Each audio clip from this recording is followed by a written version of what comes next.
Hi everyone, welcome to our webinar. We're just going to wait a few minutes whilst everybody gets settled, and then we're going to start the conversation. Just bear with us for a few more minutes. Thank you.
I just want to jump in very quickly. Alison, our wonderful tech support, there's a question in the chat about closed captioning. Are you able to facilitate that? It's unfortunately not giving me the option to turn them on, but we are recording and we'll be able to maybe put them on the recording. Okay, thank you. Apologies about that.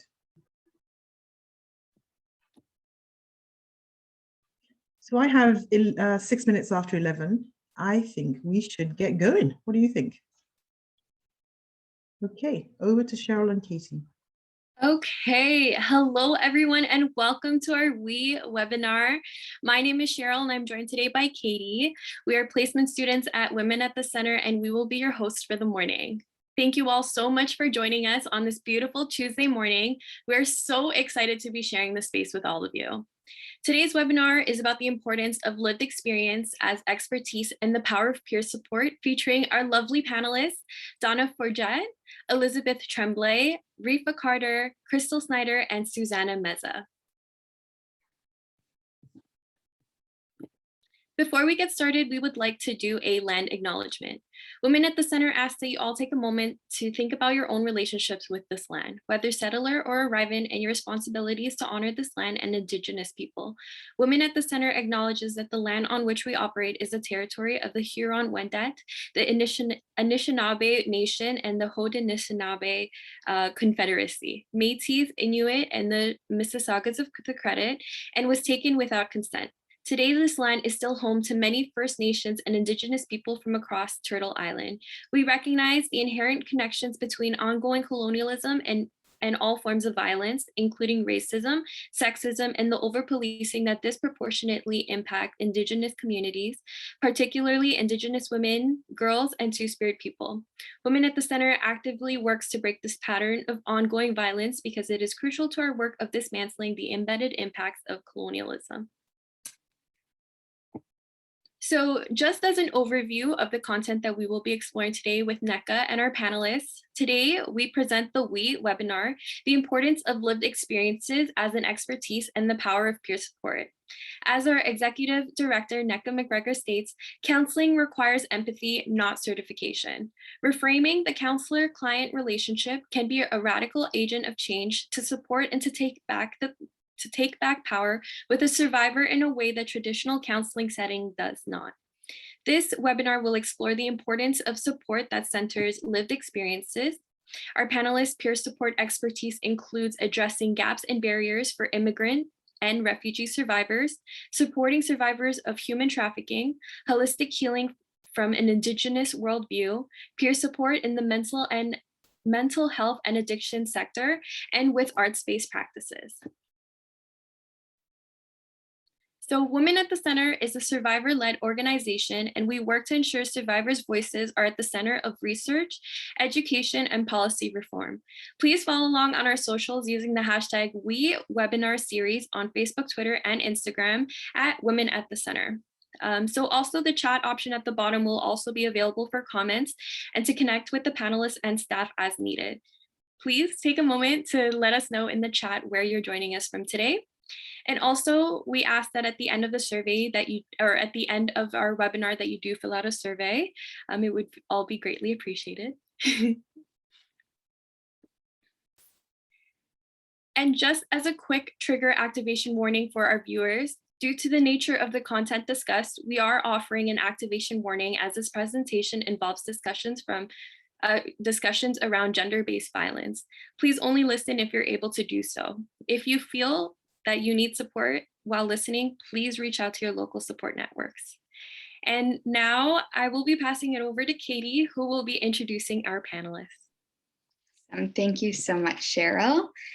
So we'll get started with Donna Forget, who has been a program manager with the Nipissing First Nation since founding the True Self Dubway Wendiswin program in 2006. She was instrumental in the design and delivery of a program that would meet the needs that women had experienced trauma to help them on their healing journey and to achieve economic independence. As a survivor of trauma from domestic and sexual violence, Donna's insight merging an Indigenous worldview, healing-centered engagement, and peer support values has led to the success of the program. Some of the oldest methodologies that equate to peer support come from our Indigenous people in the form of talking circles and sweat lodges.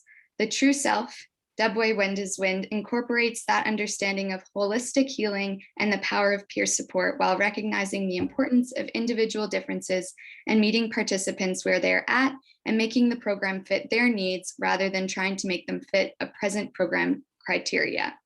So we'd like to welcome Donna. Next, we have Elizabeth Tremblay, who is the founder of Mentor Mentee Canada, is a peer support, employment, and leadership trainer, peer researcher, and outreach and housing peer supporter. Elizabeth is a contract employee at the Centre for Addiction and Mental Health, is an Elizabeth Fry Toronto peer support trainer, and the proud recipient of the Dr. Paul Garfinkel Entrepreneur of the Year Resilience Award for her cross-sectoral work in peer support. Welcome, Elizabeth. Next, we have Rifa Carter, who is a peer counselor and co-chair of the Kingston Anti-Violence Advisory Council, KVAC, the Kingston chapter of Women at the Center. She is currently studying Indigenous social work at Laurentian University. Rifa has been supporting and advocating for survivors of gendered violence for over a decade. Using her own lived experience, as well as those of the women she supports, her advocacy and education efforts are focused on addressing gaps and barriers for immigrant and refugee survivors, as well as changing community attitudes and responses to gendered violence. She does this in hope of creating responsive, compassionate communities where those who are experiencing abuse can feel safe to speak out, where survivors are supported and not silenced. Welcome, Rifa. Next, we have Crystal Snyder, who has worked in the nonprofit sector for over 10 years, supporting survivors of human trafficking and gender-based violence. She's a survivor of human trafficking and was able to lead the mobilization of the Niagara region's human trafficking emergency response protocol. She has been able to speak about ending human trafficking across Canada and in 2019 in Johannesburg. She's a recipient of the Niagara 40 Under 40 Award. Crystal is passionate about peer-led programming, which mobilizes systemic change. Welcome, Crystal. And last but certainly not least, we have Susana Meza, who's a Venezuelan artist and facilitator. Susana teaches visual arts as part of the Workman Arts Art Cart program at CAMH. Susana provides peer support and is an active listener for fellow Workman Arts members.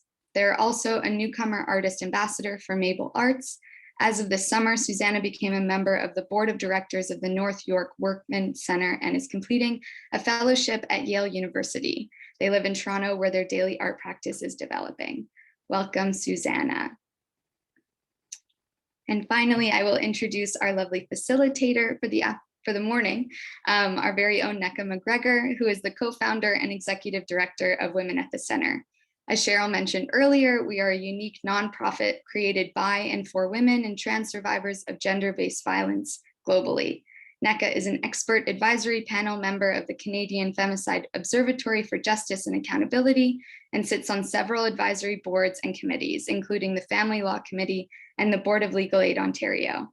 She's a member of the Domestic Violence Death Review Committee and was a recipient of the 2019 Pink Concussions Award and is also the recipient of the YWCA Women of Distinction 2020 Award for Social Justice. So now we'll be passing it on to Nneka and our lovely panelists for today's discussion. Thank you so much and enjoy. Well, that was interesting. Thank you very, very much. I'm actually going to start by expressing my own gratitude. First of all, to my incredible, incredible team, to Katie and Cheryl, who are placement students, to our phenomenal, equally brilliant and bold project coordinators, Michelle Rolfe and Kelsey Dundas and Alison Morrison, who are all on part of getting this event together. Very grateful for my team. I'm very, very grateful to the spectacular panelists that you just heard a little bit about them, because these bios don't really do justice, I know, to the extent and the scope of work that these women have been putting out into the community for decades. And then finally, I'd like to express gratitude to all of you who have shown up today to share space and time with us as we talk about the importance of lived experiences, expertise, and the power of peer support. I'm a huge believer in peer support, and the work of the organization is about, by, and for peers. So to open it up to the panelists, I would like to start off by asking, how do you each define how do you define peer support? I could invite somebody in, or if you want to jump in, feel free. Okay, I'm going to invite somebody. Oh, Donna's jumping in. Go for it. How do you define peer support? From my perspective, peer support is support of someone walking alongside someone with a similar life path, supporting them on their journey, not being behind them, pushing them, or in front of them, demanding or pulling them, but actually walking beside them and helping them to find their own path. Beautiful. Absolutely spot on. Who else wants to go next? Hi, Elizabeth? this is Susanna, and thank you so much for the invitation. I'm very humbled to be here with all of you. And for me, peer support is simply taking care of each other using the best of our individual abilities. And whether these offerings are somebody to talk to, a warm plate of food, a word of reassurance, it all intends to ignite hope from our lived experience. And I do believe and feel and have experienced the fact that we are able to uplift one another and let that hope shine. And I love peer support because it does take open and non-judgmental communication and empathy and intentional listening to a higher level. It enhances the human experience.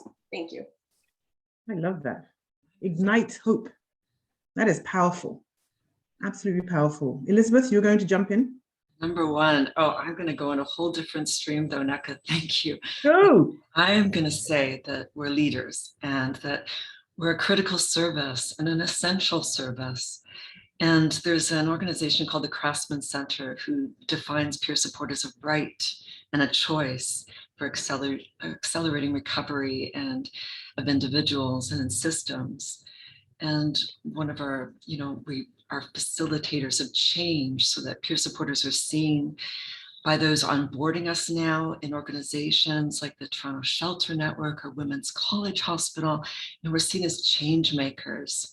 And we're certainly educators and advocates. One of my favorite definitions of peer support is that we're engagement specialists. We connect our peer to positive relationships and community, and we really accelerate independence. And we're allies. We're allies on that nonlinear journey of recovery. That's a great definition. And we're preventative for that reason, because we're there as coaches and guides, and we maybe can help our peers avoid going back to perpetrators 6 times as we did, and as many others have. My favorite formal definition of peer support is the International Association of Peer Supporters. And that's that we've made a personal commitment to our own recovery. We've maintained our recovery over a period of time, and we've taken special training to work with others to do the same. And we share what we learned in an inspirational way, so that we're that candle that spreads the light of hope, like you said, to the peers that we work with to overcome fear and insecurity. And that will end that, into powerful independence that does happen.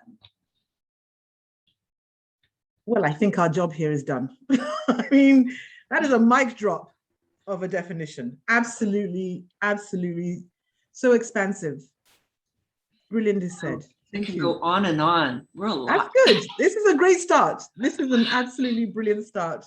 Thank you, Elizabeth, for that. Rifa or Crystal? I can go. Go for it. So first, I just really want to recognize that peer support is something that many folks with lived experience have always done informally to some extent. And it's one of the most healing acts of resistance that survivors, not just of gender-based violence, but of many other adverse experiences engage in. The 2 things that come up for me when I think of peer support is that relief that comes across a survivor when they're sharing some part of their experience and they feel really understood for the first time. And I think that can only come from connecting with someone with shared lived experience. And then the other thing that that I think about is peer support for the peer supporters. I think that, especially given that many of us have been doing this work informally for many years before taking on more formal roles, we don't really recognize the need for that support for ourselves, the debriefing support, the mentorship, the training. And I think it's wonderful that these this work is finally beginning to become more formally recognized, because people are getting compensated for the work that they do, the very necessary work that they do, the gaps that they fill, and they're also receiving the training and the support that they need to be able to do this work in a sustainable and fair way. So important. Absolutely, absolutely. Brilliantly said. And I love that part about the compensation, because you're right, we've been doing it ad hoc and informally, but now people are recognizing that it is actually valuable skills and expertise. Brilliantly said. Crystal, how do you define it?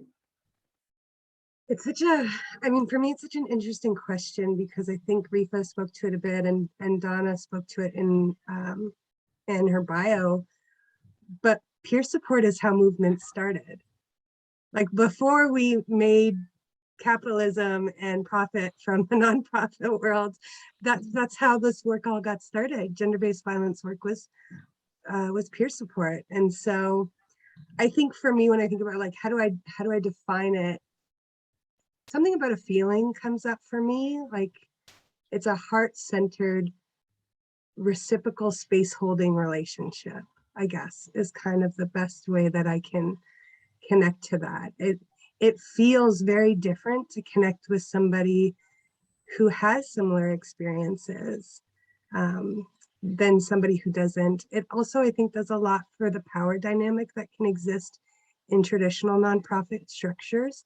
And Rifa was talking about, peer support for peer supporters, which is so important. And I also like to talk about training for nonprofits. Like if you're going to have peer supporters, you need to know what your management power might bring in terms of that dynamic and relationship. So who's also supporting, I want to say leaders or nonprofit leaders to support peer workers if that's not their lived experience? How do they know how they're providing ethical and safe support?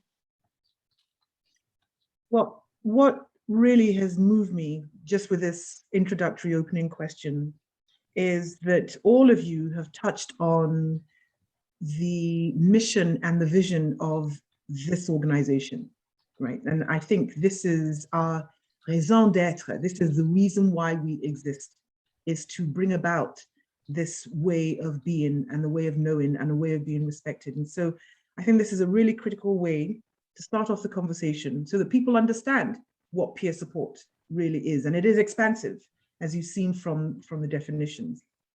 I'm curious as to how did you each get into the work? How did you get into this field of providing peer support? I'm going to, Liz, you're unmuted. Do you want to go? Okay. Go for it. Well, actually, I started researching peer support because I was developed by the organizations that were my service organizations. So I came to peer support like many of us do. I was a product of the development of some of my organizations, Fred Victor, and they were offering employment education and training and in shelters. And I really wanted to become well financially to gain back my independence.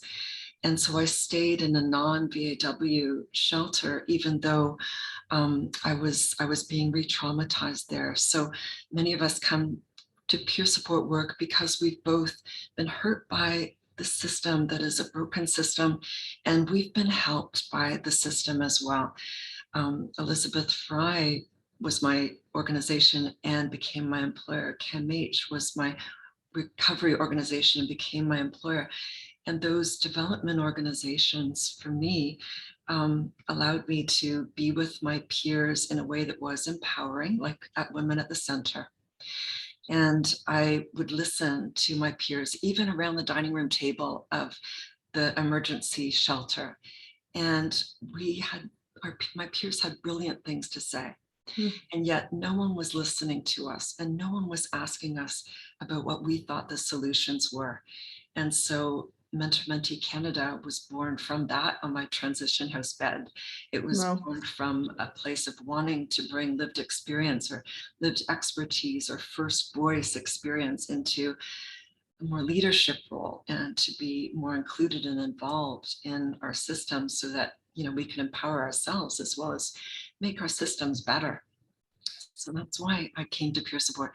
It was also through that research for Mentor-Mentee Canada, because then not only did I discover mentoring in the UK and the US, but I discovered peer support here in Canada that's been ongoing for more than 30 years in the mental health sector. It's very robustly defined as far as best practices, values, and principles go. And I went to peer support training. It was the best thing for my recovery that I've come across since. And I went to a conference, a peer support conference, where I was surrounded by 300 peer supporters. And like you said, Crystal, I've never felt more embraced, more supported, and more secure and safe. So the Ontario Peer Development Initiative Conference, I recommend it for everyone, as well as the training for everyone. It truly is foundational for all of us to have healthy relationships and healthy communication and healthy lives. Beautiful. Love it. Love it. Donna, what about you? How did you come into this? I have a really long story. We've got time. We've got time. Go for it. Comes with age, right? How did I come into it? Well, I'll start by saying that I attempted suicide in 2006, and that was after leaving a 13-year abusive relationship. I was one of the fortunate women that my sister was actually an OPP officer, and so she quickly had me relocated, which was wonderful in one sense, but in another, it really opened my eyes to some of the ongoing challenges, because I had 2 young boys at the time, and I had a cat. And as we all know, back then, you didn't go to the shelter if you had an animal, and I was not leaving my cat behind. So I ended up moving into an apartment and pretty much isolated and on my own. My only support and connection was my sister. And then I stumbled by accident, actually, across the local peer initiative that was here at the time, PAP, and walked in their door, really had no idea what they did, what the services were they offered. I started getting peer support there. I engaged with some of their services and seen the power of it. I spent probably the next 10 years on their board of directors. From there, I went to OPDI's board of directors, and I was there for 7 years. And in 2006, it was actually Nipissing First Nation that approached me and asked me, with my lived experience, if I would be interested in helping them write a proposal to look at a program that would address the gaps for women that were survivors of violence and what was missing in the community. So of course, for me, one of the first things that come up was the fact that shelters are absolutely wonderful, which really is a peer base, always has been. And they're great for the women that go there. But there's a whole lot of other women in our community that never go into a shelter. And if they don't go into a shelter, then they're not made aware of some of the other supports and services that they can get in their community.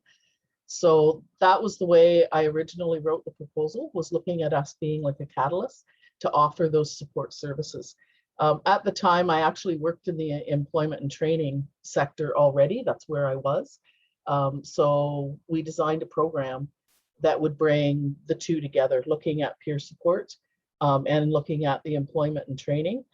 And happy to say that even back then, it wasn't all that well known, but I did have the support of management here to actually look at hiring. All of my staff have mental health, addiction, or a history of trauma and violence. Some of us are lucky enough to have them all. And so we can offer support to whoever walks in the door. That non-judgmental comfort piece is there from the get-go. So it was my healing that actually led me into working in peer support, because that was the tool that really worked well for me. Beautiful. Absolutely spot on. Susanna, what about you? Thanks for the question. And my story does have a very specific time and date. 3 years ago, I was in active addiction. My brain started failing. I began seizuring and decided to go on a recovery journey. Through that, I was in a recovery program in which I met a peer support worker. And she gave me so much hope in a moment of my life in which I thought it was going to be over. And that hope that she gave me, I've carried it on since. And it's been in my heart, and it's been growing and spreading. So in 2020, and because of somebody I had met through that recovery program I was in, and inspired by this super rocking peer support worker who was going to concerts and dancing reggae in the streets at a time in which I thought I was never going to be able to have fun anymore without my drone. I was so inspired by her. And one of my one of the participants in the program told me about the transition to post-secondary education program at George Brown. It is a program that is tuition free for people who have gone through mental health and addiction issues and want to go back to academia. And it kind of helps you, gives you a lot of support in order to do that. And during the pandemic, 2020, they were asking for peer support online. And I said, hey, I've never done this, but I'm gonna go for it.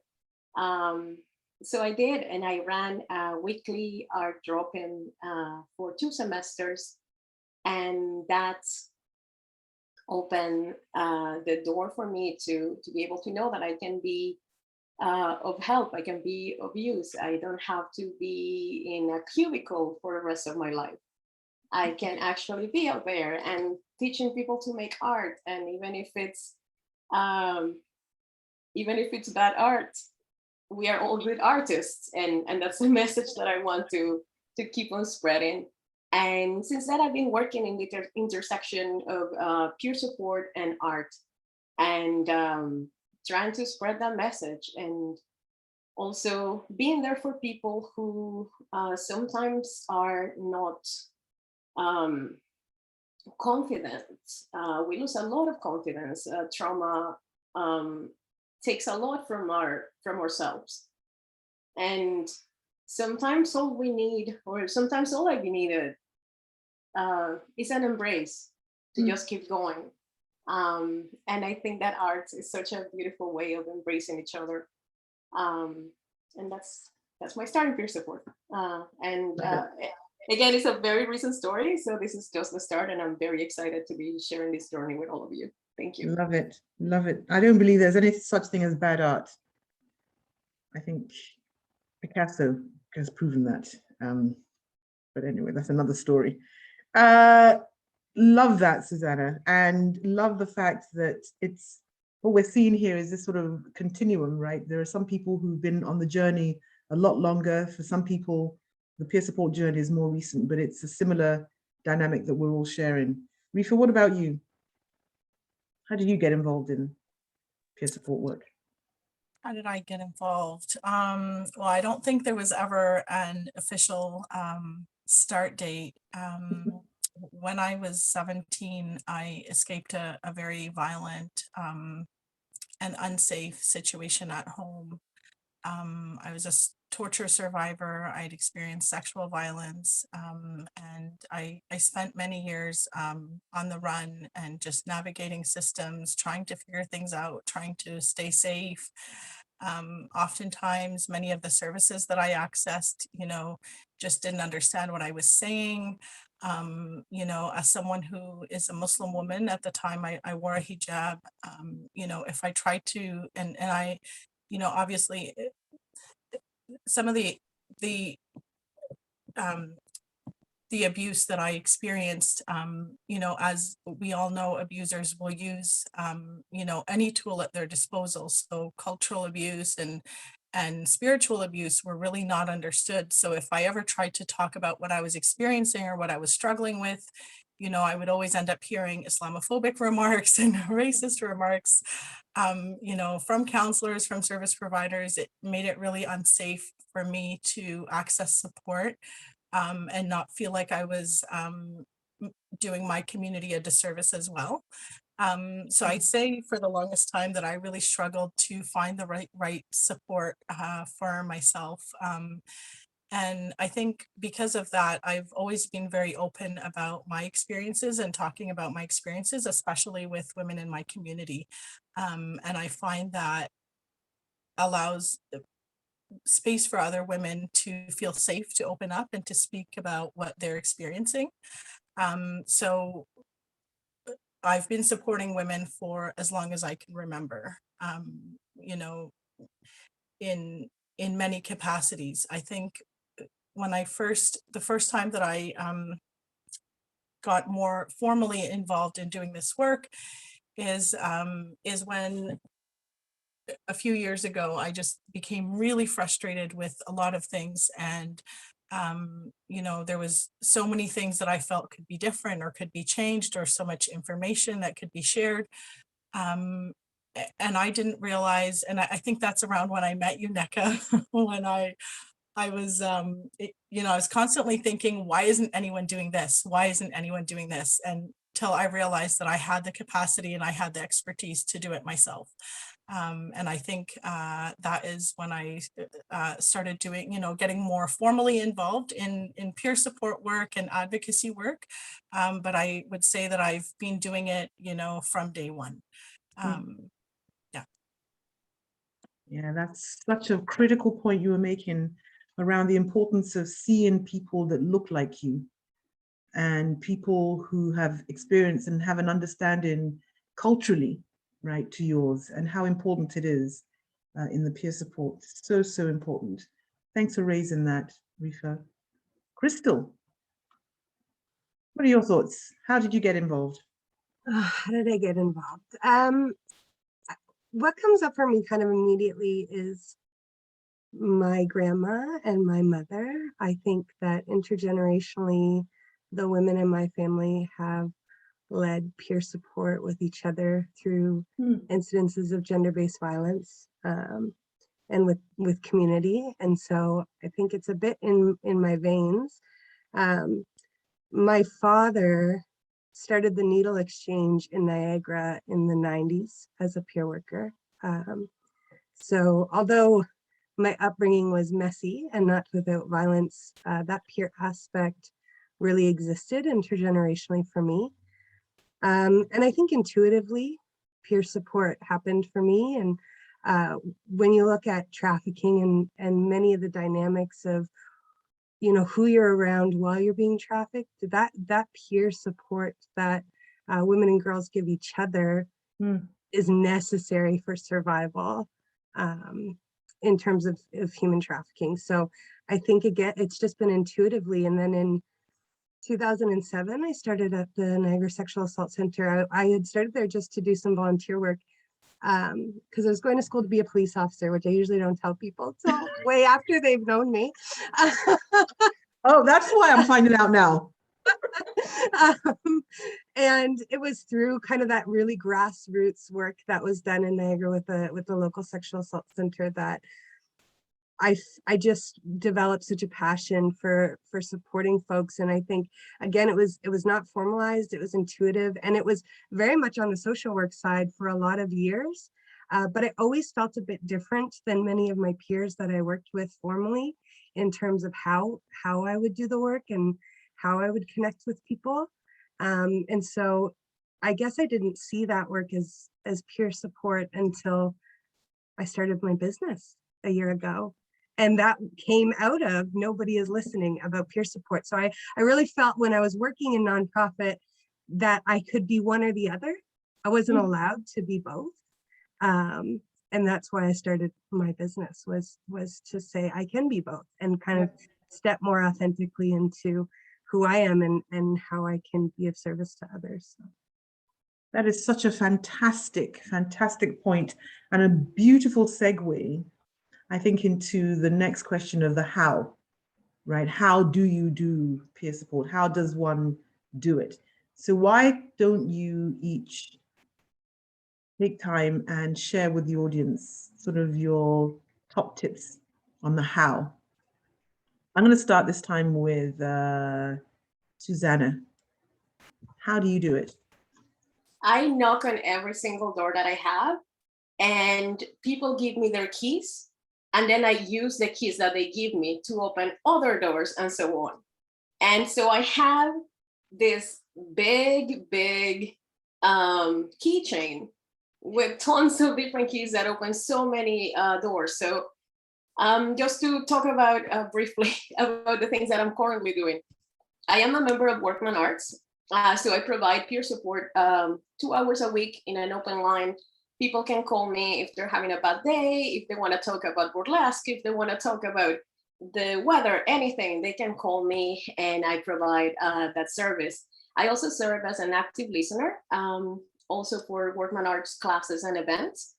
So participants can reach out to me in case they are triggered during the session, or if they're just having a bad day or have something that they need help with.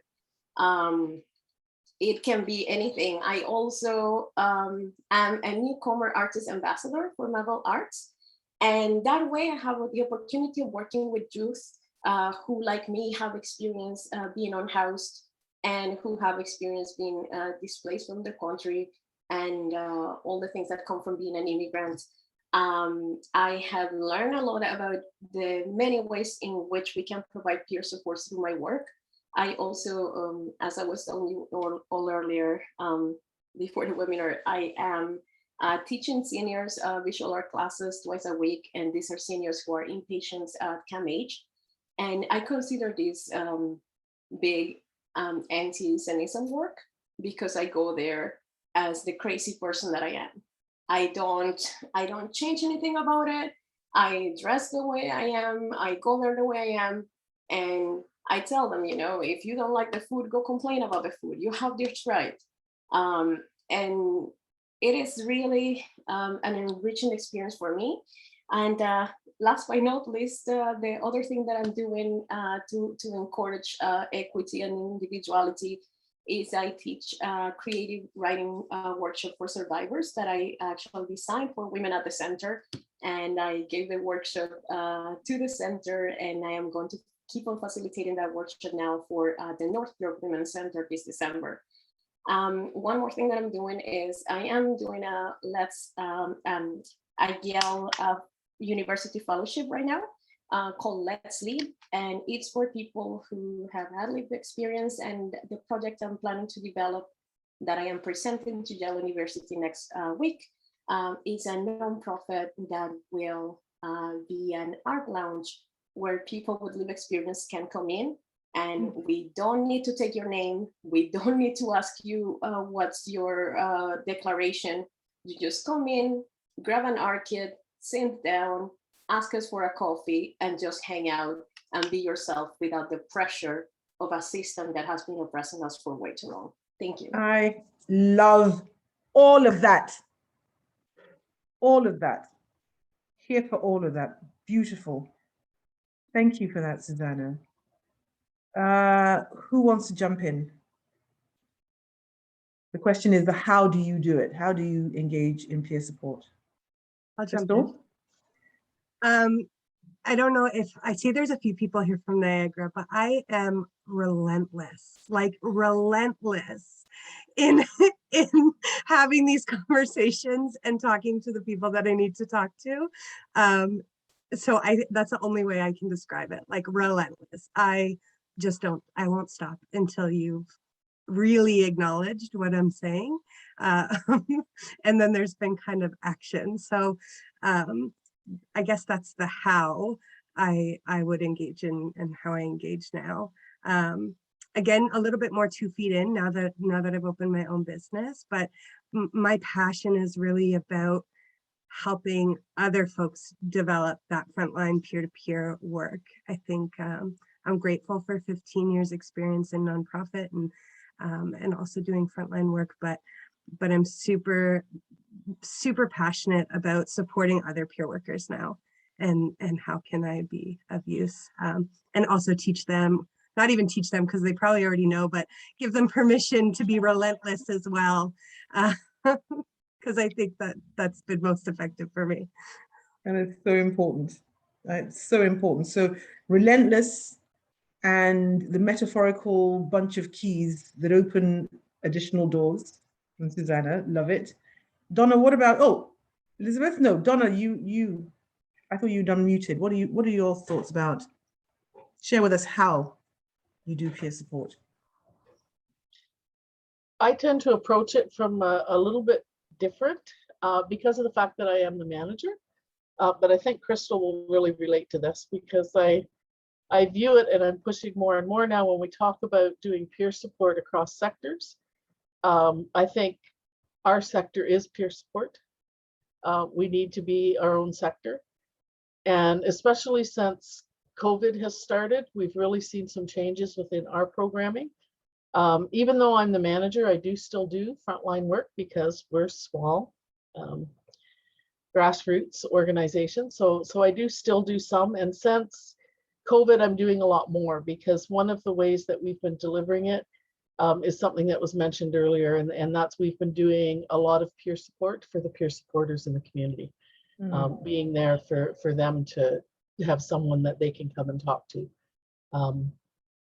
We do things a lot different here. Normally, we do healing circles, and we're still doing some of those online. It's not quite the same when you're not sitting in person, and that energy, and that's the teaching of the elders.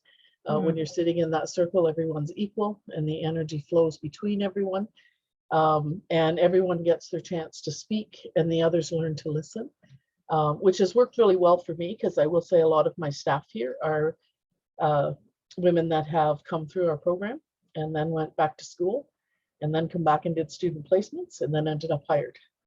So they know the whole piece of the program and how it works.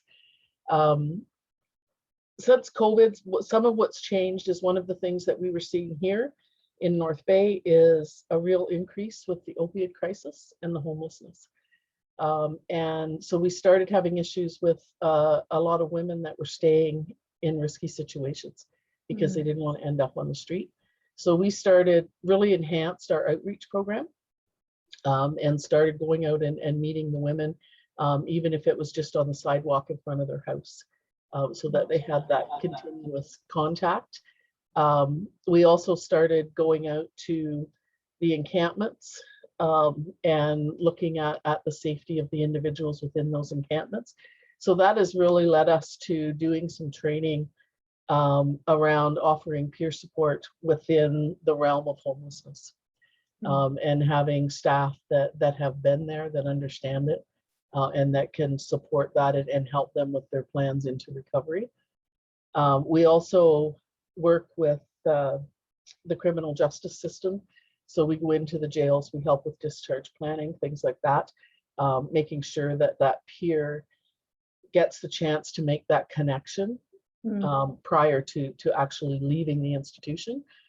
We also have a partnership with probation and parole, and so they do referrals over to us so that we can support the individuals being released, around getting connected with other services in the community, with helping them if it's finding housing, getting food, whatever those challenges are.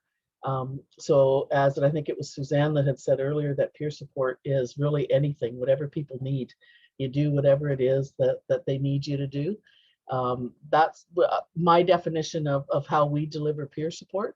Is it depends on the individual that we're working with, because whatever it is they need, that's what we're there to do for them. Love it. Love it, love it, love it.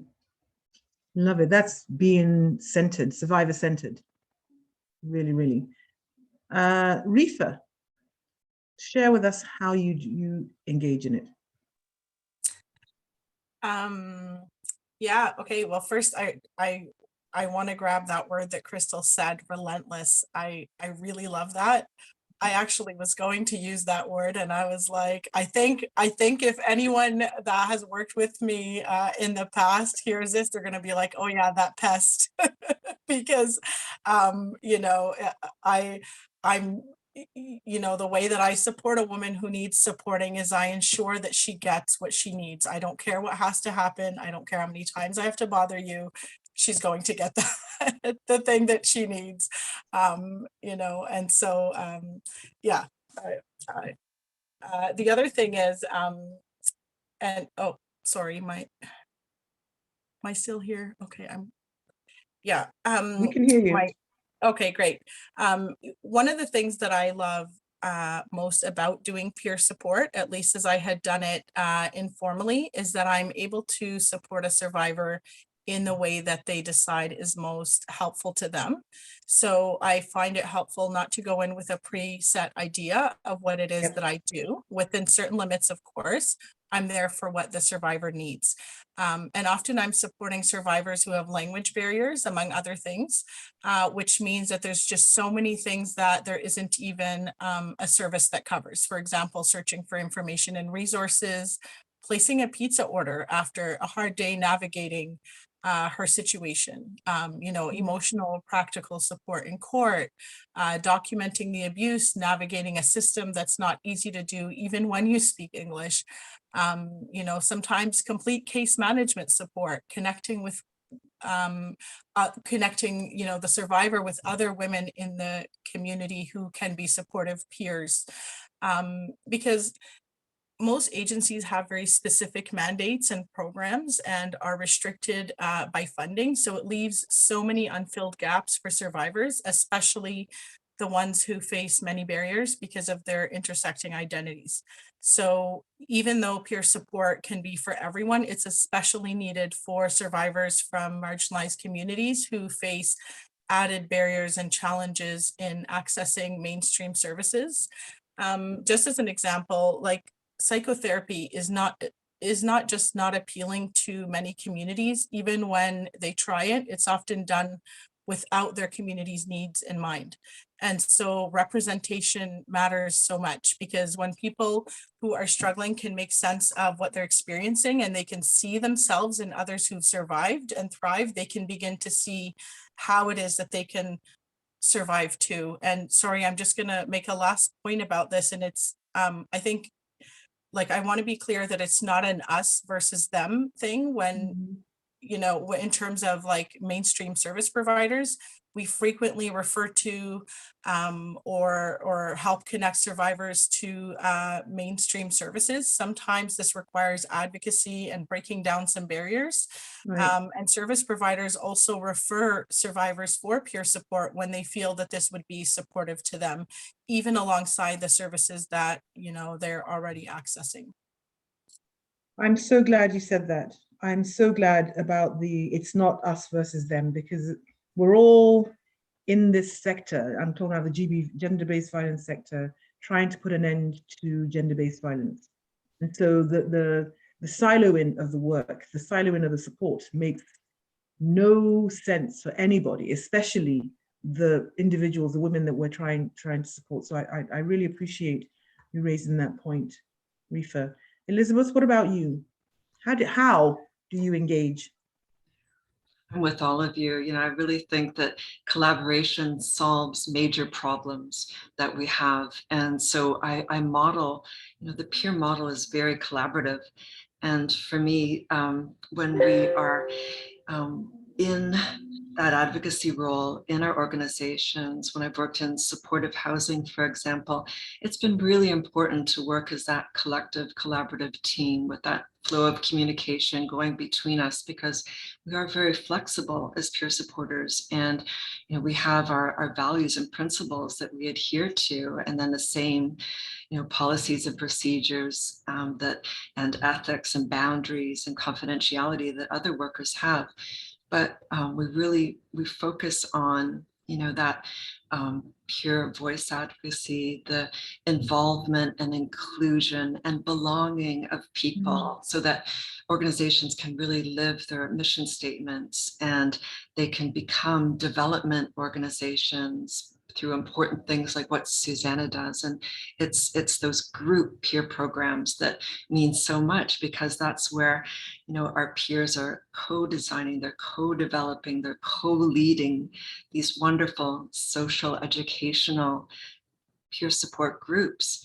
And the social aspect is so important for us and our own empowerment to rediscover, to rebuild, to really feel, to re-empower ourselves, and to grow in all the recovery pathways, because we share a lot in those groups, and they're about everything, about budgeting, about dialectical behavior therapy, about harm reduction, spirituality, nutrition, you name it. We really get into these in any housing environment. So my experience has been in supportive housing, which is for complex sectors. So I'm from complex sectors. I'm a victim of violence. I'm out of law involvement. I have 2 mental health diagnoses. I have experienced lengthy homelessness. And so, for me, I like to come at it cross-sectorally as really bringing in all of my peer support work, sharing all of these resources. And I don't have to be in a silo as a peer supporter. I can share information freely among the best of the best so I can navigate services for my peers. You know, those who are in the encampments, like you said, Crystal, with complex trauma, they don't know about Women at the Center and the membership and all of the benefits that that brings. And yet they are horribly victimized. And there's real, I try to bring in a real cross-sectoral need of introductions because we don't want to leave anyone behind. We want to offer everyone our best services and resources. And so I like to be knowledgeable and work in each sector. So at Elizabeth Fry, you know, I was training peer support with the Exit Doors Here program. There's women trying to exit trafficking and or sex work. And then really bringing in the idea that we need that employment, that development by each of our organizations. So we want each of our organizations to employ us, to develop us so that we can be independent. I could go on and on about this, but I really think that for me, it's just a lot of advocacy work and a lot of the fundamental, one of our fundamental pieces of peer support is listening. We listen to our peers and they discover those core root issues that are really holding back recovery and wellness, and they keep oppression and harmful substance use, mental health ongoing, that ongoing homelessness, even when we're safely housed. So for me, it's all about really listening to lived experience people and then taking action. Like you all said, we're very proactive people. We're problem solvers on the fly, and Yeah, that's so well said. So well said, and actually leads into my next question around. Actually, this question is twofold. One, I'm curious as to the expertise that you feel you've developed as a result of doing this work. Whether it's work in supporting survivors of violence, those who've been harmed, or it may be expertise that you developed that might help you survive individuals who have harmed. What particular expertise have you developed as a result of this peer support work that you've been engaging in? I'm going to start with Elizabeth.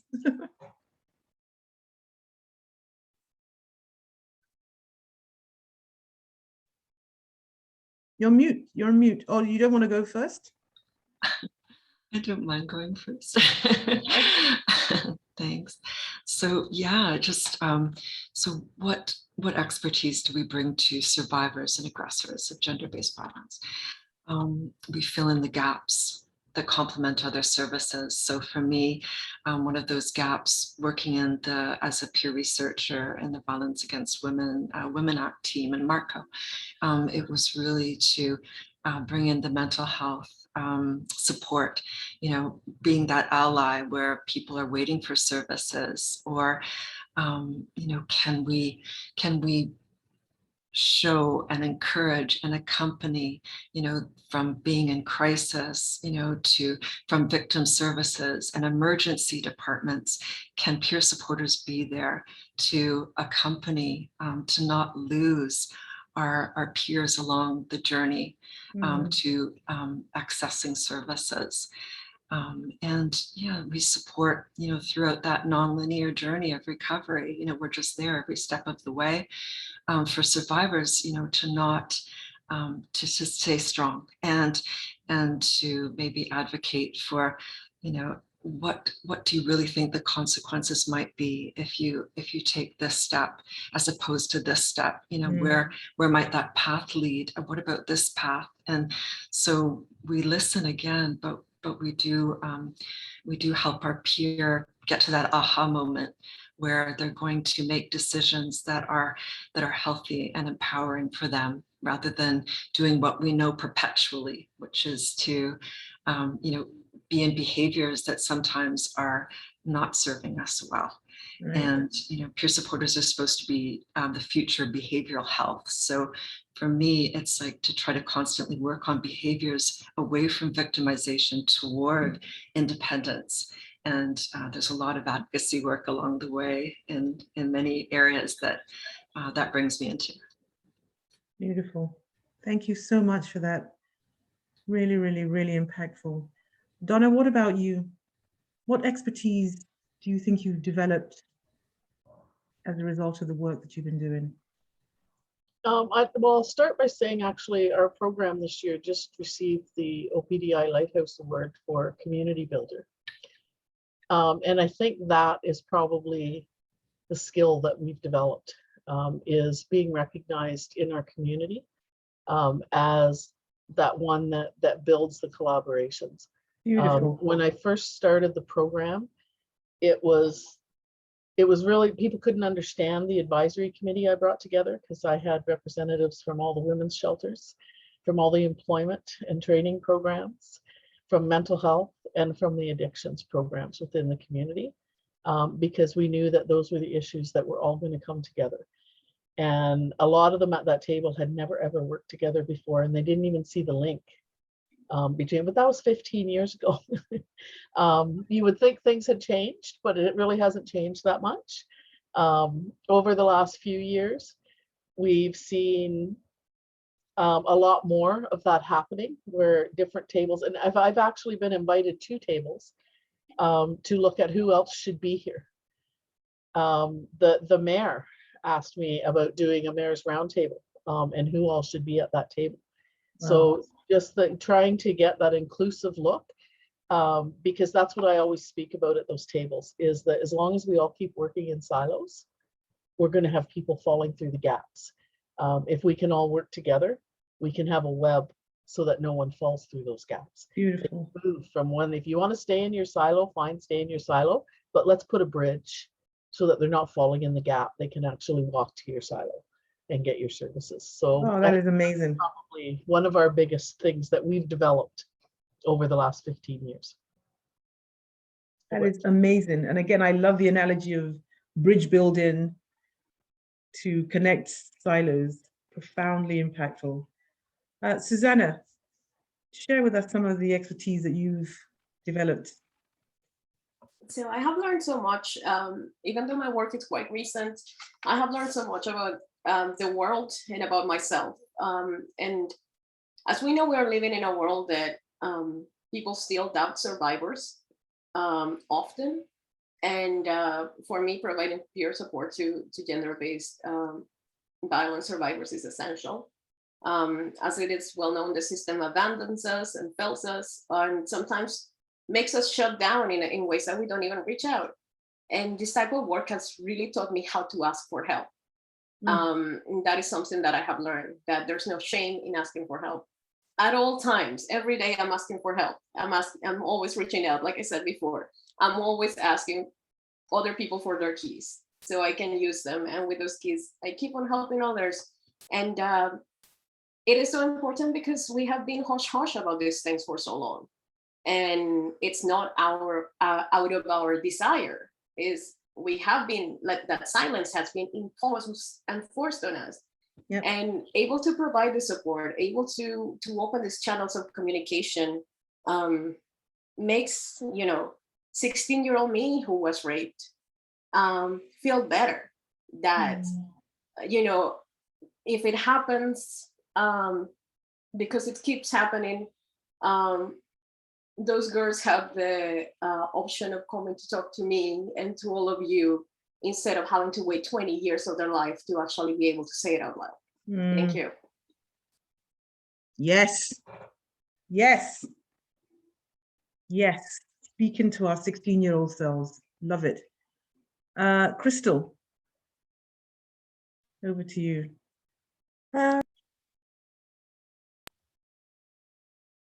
terms of expertise, I think one real strength that I learned from kind of doing this work and working as a peer is peer workers are really great at not pathologizing survivors. And I think sometimes my experience in in the nonprofit sector was that it was pathologizing. And so I think, you know, the formal probably social worky term is strength-based approach nowadays, but I think that's what it is. And I think I learned a lot about that. I learned a lot about the resilience of humans, including myself. And that has been really helpful in terms of just, I guess, my expertise in adding a gender lens. So again, if anybody knows me and I talk to anybody who doesn't work in women's agency, I always say it's our gender lens on that. And an intersectional gender lens, because I think, you know, there's a lot of conversation around peer work, but we're talking about gender-based violence. We're talking about very, very specific type of peer work and helping folks connect their symptoms, their, you know, their adaptations of their trauma to their oppression and violence as women and gender diverse individuals. And I think that is very, very, very specialized and needs to be seen as such. And I think we're just not there yet in Canada as identifying that need for a gender lens. So I think I've also been able to develop some expertise in that and continue to learn. I think the last piece is everybody's talking about collaboration. Collaboration is so important. The name of my company is actually Collaborative Community Solutions, because it is like the foundation of what needs to work and not working against each other, but in collaboration together. So those are so some important. Yeah, that is so important, Crystal. And I'm really glad you raised that point around how do we surface the intersectionality, right? The intersecting identities, and then the complexities that are at play because of gender-based violence, right? And for me, as you were speaking, what came up was the intersection of gender and then race, right? Because Black women's experiences are radically different from, you know, white women. Indigenous women's experiences are different. So looking at the complexity and being an expert at that complexity means that we should really be paid a lot of money for this work. We're like the brain surgeons, right? I don't know if brain surgeons earn a lot of money, but if they did.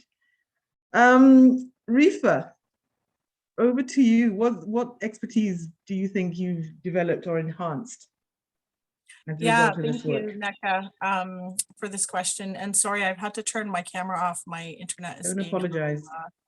unpredictable. So I think that peers, as peers with lived experience, we can and do teach professionals and academics in many capacities a great deal through our knowledge and our expertise. And I think because peer support is a reciprocal process, I think peers come in with a great deal of expertise, both from our own lived experience and the experiences of those we support.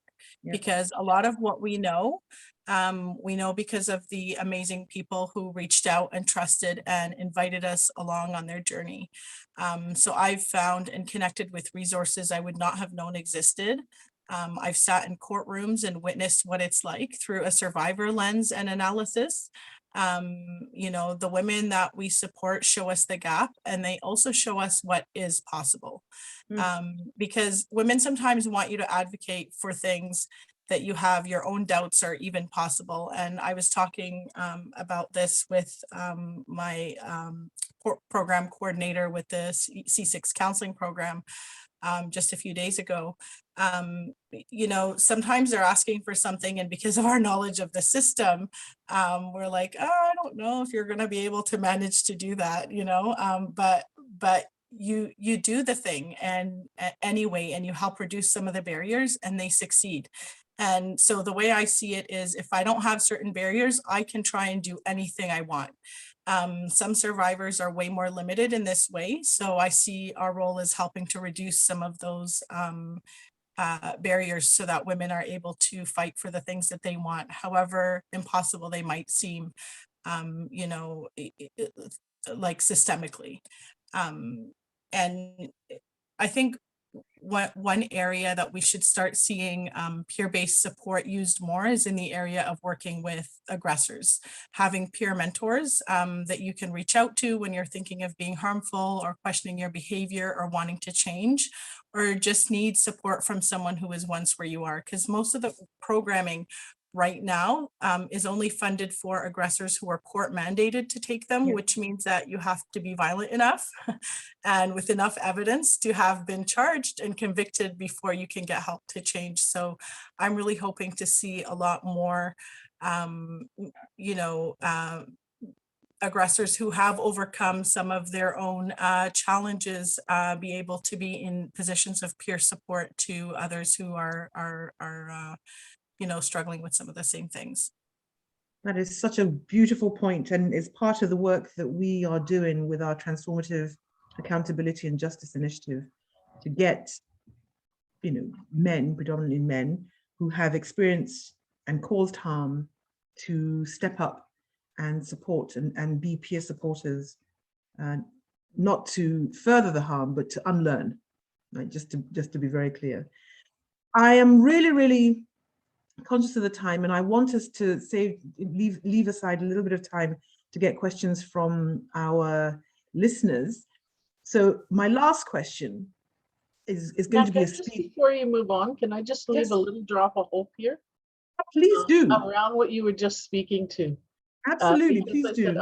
Our True Self Deborah Wendeswin program has been running for 15 years. My teachings through the Indigenous culture say that as women, it's our responsibility to take care of community. So coming into this, I always had that understanding that somebody needs to be supporting the men that are abusing, because it doesn't matter how many women we work with. If no one's working with the men, they're going to go find another woman. Exactly. 8 years ago, we hired our first male peer support worker within our program, and we actually started working with the offenders. Wow. And that was kind of our slogan, is something you just said: anything we learn, we can unlearn. And that's kind of, we've used the men to actually help us design the program, and they do the circles and do the work. So we've been doing that now for 8 years, and we're definitely seeing a difference. So there is hope out there. It's really hard to find funding. I do bit piece funding because of exactly what Rifa said. The main funding that's out there is to work with women, and you can't bring the men in. So it's finding that, getting the ministries to look at how do we fund to start working with men and helping the men heal, because the other thing we know is that abusers have been abused. Yep. So let's help them on their healing journey. And I think that's one of the ways that's going to make a big impact on gender violence. Absolutely. Spot on. Absolutely spot on. Completely on board with that. And I think we should get together and do a joint application for a program. So all of us sign on. So my last question, and it's going to be a quick go round, is really interested in what steps you think need to be taken to embed peer support more in various community agencies. If you could name one or two things that you think we could be doing, organizations could be doing to actually embed peer support in their work. Susanna, start with you. So I can speak from what I'm personally doing. I want to say that I am definitely on Crystal's team Relentless. And as Elizabeth said from the very beginning, we as peer support workers are leaders. So I am on the board of the directors of the North York Women's Center. I am on the member advisory committee of Workman Arts. And I believe that the best way of embedding peer support in community agencies is to have persons like us with lived experience in leadership positions. And that is what I feel and what I am actually witnessing. That is the next evolution in peer support, having more organizations that are such as this one, Women at the Center, that are run entirely for and by people with lived experience. Because this is what translates in genuine peer support, nothing else. And I strongly believe that. And to take from a motto of the disability community, nothing about us without us. Thank you. Mic drop. Beautiful. Rifa, steps to take to embed it. Yes, I really love what Susanna just said. I think advocating for the inclusion of voices of those with lived experience, and especially from underserved communities, at every table where decisions are going to be made about us and what we need. I think that is really important, and advocating for the services that either don't exist or don't exist in a sustainable and fair way. Like, for example, peer support is done. Many communities or agencies and agencies are recognizing the need for that, and supporting that, but oftentimes it's continues to be done and seen as volunteer work, for example, right? And not properly compensated and recognized and supported and trained for, and all of those things. So I think, and the other thing is advocating for culturally relevant services as well, because I think that a lot of services do not take into consideration the needs of underserved communities, and without consultation with those communities as well. Agreed. Elizabeth, you're on mute, unmuted. So off you go. Your turn. Right, I am. Well, I'll share some practical steps. At Mentor Mentee Canada, there's peer support training for peers. It begins again on November 17th. All of your clients, all peers are welcome. It's ongoing. It's great. And there's peer support training for staff so that staff can understand, even after 30 years in the mental health sector, what peer support is and why, and what the benefits are and why it works, why we can change what we've been doing for this whole time and have real recovery happen with peer support onboarding. So I provide peer support supervision training, peer support onboarding services, and those are standardized practices that have been developed in the US and the UK. They're available to share with other organizations, and just make sure that there's team buy-in to help teams really understand what we're all doing collectively here to change system needs and to drive peer support through that lived experience voice and governance all the way down, like was said. Peer support toolkits, toolkits for organizations are something that Mentor Mentee Canada provides. So it's all about, increasing the peer movement and just trying something new and letting us take the lead now, because it's happening in the youth sector very successfully. Youth are our leaders of the future, and the mental health sector. Let's learn from them, and let's go to one another's conferences, because there's so much knowledge to share. Yeah. Brilliant, Elizabeth. Thank you. Donna? What steps do you take to embed? Doing that training with other organizations. We do a lot of that within our community, and presenting that exactly what peer support is and what the value of it is. The other thing that I often bring up is the fear of peer drift. I don't know if you've ever heard that expression, but peer drift is what happens when peer support workers start working with inside organizations that don't understand what peer support is. And they try to get them doing things that really isn't peer support. So we do a lot of education around that piece as well, and try very hard to do that with the upper management of the organizations. The front line usually understands it fine. It's the upper management that really needs to raise their awareness around what peer support is and how to support peer supporters. The other thing that I think is really vital, and especially because we're seeing peer support recognized across a lot more sectors and within a lot of different organizations, is ensuring that those peer support workers are connected with their supports. So making sure that they're connected with a peer initiative where they can keep turning back to those values and the the way that they should be delivering service and have that reinforced. So I seen someone earlier had put a thing up there for Support House. They offer some great tools for that, and even tools for organizations to send out to the HR department around how to post a position, you know, how to hold an interview, what the roles and responsibilities should be. So I think that's another really important part of educating our community on what peer support is and the value of it, is really getting them to understand that no, it's not, you're not hiring somebody just to take them for a walk or to go do their grocery shopping. That's not peer support. Good. Excellent point. Excellent. Crystal, you have the last say on this question. Sure.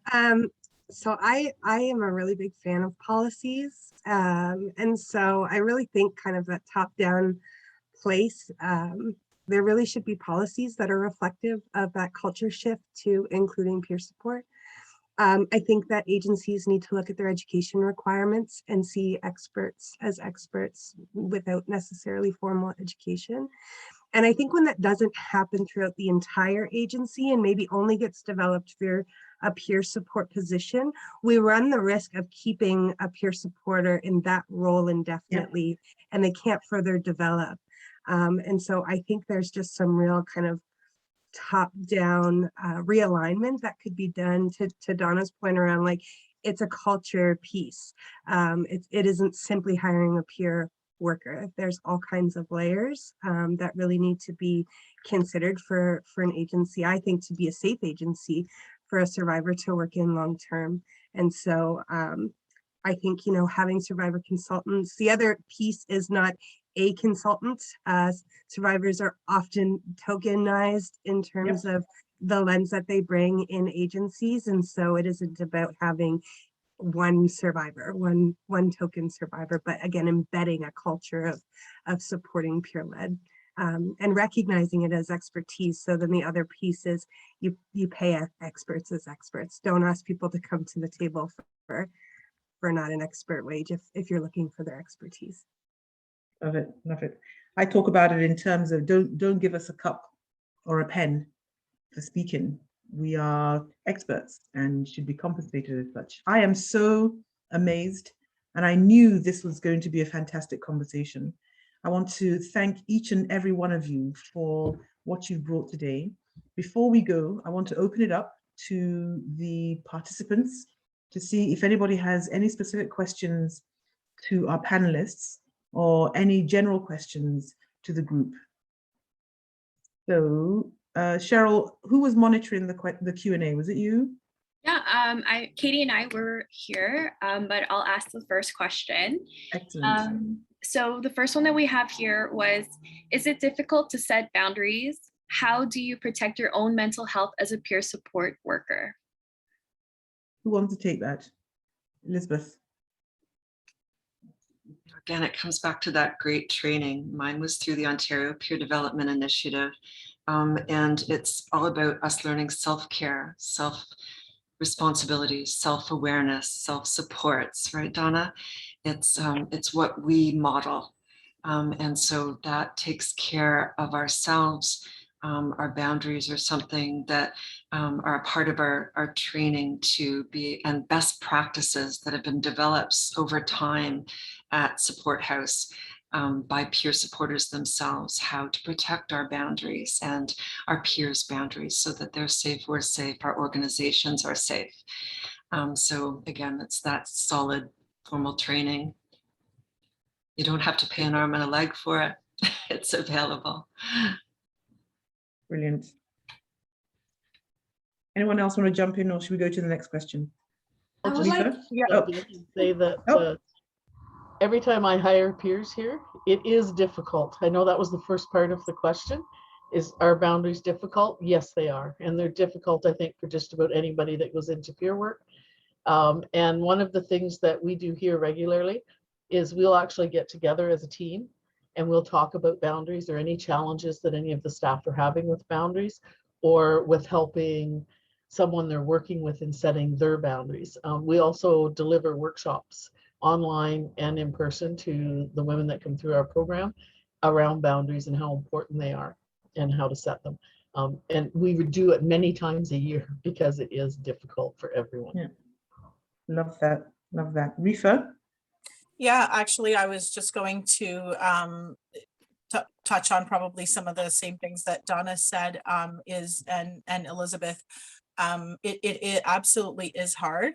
And I think one of the reasons it's also so challenging is because we eventually become in these like helping relationships, but we have not had prior training in these areas, and we don't have adequate support and debriefing support and mentorship in this area. So I think those are things that are absolutely important to protect peer supporters and also to protect, you know, the survivors that we're working with as well. Because if we're not managing our own self-care very well and our own boundaries very well, then that's going to also impact the people that we're working with. So yeah. Excellent. And I Thank just you. share, sorry, Nika. Yeah. Beyond kind of, I think boundaries are super important, but I also want to recognize the nervous system, caring for your nervous system. So we talk about mental health, but when you've experienced violence, your nervous system is rewired, and we can teach a lot of it about boundaries, but it's really hard to connect without kind of navigating those body experiences too. And so it is that holistic care that I think so many folks were talking about for ourselves and others that are super important. Honestly, I take naps. I take naps, lots of naps, because all of my peer support is very defined in time. So I always take like an hour, 2-hour nap before I know I have to be in a mind space for peer support. And something else that I've been doing aside from my world famous naps is a lot of training. A lot of training. I go to a lot of organizations that have free psychoeducational training, free facilitation, and I learn how to become a better facilitator, how to be a better peer support. And through that, I meet a lot of other peer support workers. And somebody had mentioned it earlier, and I wanted to reference it. Peer support workers support peer support workers in a way that is so uplifting and so magical. And that's precisely the feeling I want spread all over the world, because we will get out of this hole we're in if we keep on doing this. Such powerful hope. Love it. Thank you all. Cheryl, next question. Yeah. So just being mindful of the time, I see that a lot of the questions are pretty much just everybody being inspired and wanting to know how can they get involved. You know, how can we best support other peer supporters? Yeah, just how can they get involved? Where are the first steps to take? Well, I can say that the first step is look at the bios of all of these incredible panelists, because these people are living proof of the work. They are doing the work, which is why we brought them on. Women at the Center is also another space. I think what we can do is work with the team afterwards to send everybody, if the panelists are in agreement, send everybody contact information to your organizations so that folks can reach out to you directly. And then we're also going to put this on our website as well as the recording. So the part of that recording will have the bios and contact information for all the panelists. So please reach out in that way. Is that it? Yeah. Well, it's 12:30 and I am a stickler for respecting people's times. I think we have had yet another spectacular conversation with some spectacular panelists. And I knew that this was going to be such a beautiful conversation, because we're talking about something that is so near and so dear to all our hearts as survivors. I want to thank everybody. I want to thank Donna, Elizabeth, Rifa, Crystal, and Susanna for showing up today and giving so generously of your knowledge, your experience, and your expertise. I want to thank my team. I want to thank Cheryl and Katie, our phenomenal placement students who did this session, coordinated this so amazingly, so confidently, nothing to worry about at all. I told you there wasn't anything. Well done. And I also want to thank the staff, Michelle Rolfe, Alison Morrison, and Kelsey Dundas, for bringing all of us together. And to all of you who joined us this afternoon, we're sending you out, we're sending you back out with love and light and in sisterhood, and hoping that all of you have a wonderful rest of your week, and stay tuned for our next webinar that's coming up very, very shortly. Thank you, everyone. Take care.